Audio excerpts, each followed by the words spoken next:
ధనుస్సు రాశి. ఈ రాశివారు తన లక్ష్య సాధనా శక్తితో ముందడుగు వేయగలుగుతారు. మీ నైపుణ్యాలు బాగా ఉపకరించేవిగా ఉంటాయి. మీరు మాట్లాడే తీరు గంభీరంగా ఉంటుంది. రావలసిన సొమ్ము చేతికి అందుతుంది. స్త్రీజన సహకారం మీకు బాగా ఉపకరిస్తుంది. ఖర్చులు చేసేటప్పుడు మాత్రం కొంత జాగరూకతతో మెలగాల్సిన అవసరం ఉంది. ఇతరులు మోసగించే అవకాశం ఉన్న దృష్ట్యా ఆ విషయంలో ఎక్కువ శ్రద్ధ చూపించాలి. ఆధ్యాత్మికమైన ఔన్నత్యం కోసం మీరు చేసేటువంటి ప్రయత్నాలు సత్ఫలితాలను ఇచ్చే అవకాశం ఉంది. ప్రయాణ సమయాలలో వాహన సంబంధమైన ఇబ్బందులను ఎదుర్కొనే అవకాశం ఉన్న దృష్ట్యా గౌతమ నామాన్ని జపించడం చాలా మంచిది.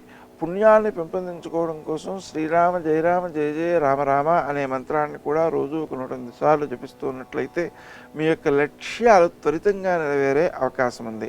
మీ వృత్తి స్థానంలో మీ ప్రవర్తన గౌరవాన్ని పెంపొందించేది గాను, అందరినీ ఆకట్టుకునేది గాను, ఇతరులకు ఉపకరించేది గాను ఉంటుంది. కాబట్టి మీరు ఎక్కువ అభివృద్ధిని సాధించే అవకాశం ఉంది. పై అధికారుల యొక్క ఆదరానికి మీరు పాత్రులవుతారు. తద్వారా భవిష్యత్తులో మీకు పదోన్నతి మొదలైనటువంటివి సిద్ధించే అవకాశం ఉంది. ఆ గుర్తింపు రావడానికి తగిన సమయంగా దీన్ని గుర్తించాల్సిన అవసరం ఉంది. శ్రీ రాజమాతంగి నమః అనే మంత్రాన్ని అధికంగా జపించుకోవడం ద్వారా వృత్తిలో అభివృద్ధిని మీరు పొందగలుగుతారు. మీ లక్ష్య సాధన కోసం చేసేటువంటి ప్రయత్నాలలో ఇతరులకు మేలు చేయడం కూడా ఒక లక్ష్యంగా పెట్టుకోవడం ద్వారా మీ ప్రయత్నాలు మీకు వారికి కూడా ఉపకరించేవిగా ఉంటాయి. ఇచ్చి పుచ్చుకోవడము, అలాగే దానం చేస్తేనే అనుభవయోగ్యమైన సంపద పెరగడము మొదలైన అంశాలను మీరు గుర్తులో పెట్టుకుని మీ సొంత ప్రయోజనాలకు మాత్రమే ప్రాధాన్యం ఇవ్వకుండా మీ బంధువర్గీయులు మిత్రవర్గీయులకు సంబంధించినటువంటి పనుల విషయంలో కూడా వారికి కూడా ఉపకరించే విధంగా మీ నిర్ణయాలు ఉండడం మంచిది చేస్తుంది.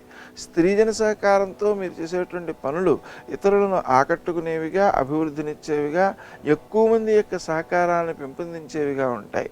విద్యార్థులు నూతన విషయాలను తెలుసుకోవడం కోసం శ్రీ హయగ్రీవాయ నమః అనే నామాన్ని జపించుకోవడం చాలా బాగా ఉపకరిస్తుంది.